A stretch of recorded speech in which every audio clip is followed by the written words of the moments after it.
Dabar turi būti griovimo etapas.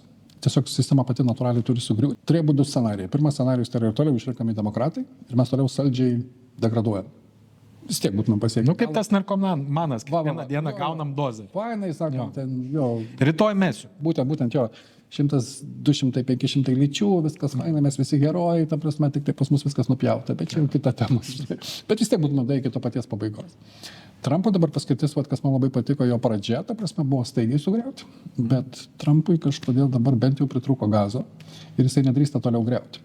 O kalbant apie tą sugriauti, ta prasme, turėjo labai stipriai sugriauti. Ką reiškia tas labai stipriai sugriauti? Tai pirmas dalykas jo, panaikinti visą tai, kas buvo, sukurti savo tą aparatą, sistemą ir tada sustasis, nes pažiūrėk, posakis Make America Great Again, aš manau, kad jo mintis yra gilesnė ir žinau tos filosofus, kurie stovi už jo, jie netiesiogiai jo, bet ta prasme, jie jo komandai.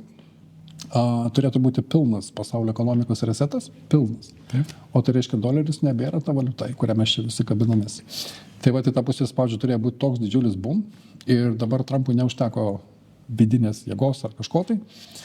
Ta prasme, to viso reikalo pajudinti, gal dar atsiras, nes vis tiek sistema jau eina link to, jinai turi bankrutuoti, ta prasme, nes per daug surinkti yra tų vidinių prieštaravimų, ta vidinė skola yra, ten ta prasme tiek yra daug reikalų, kad dieve tu man.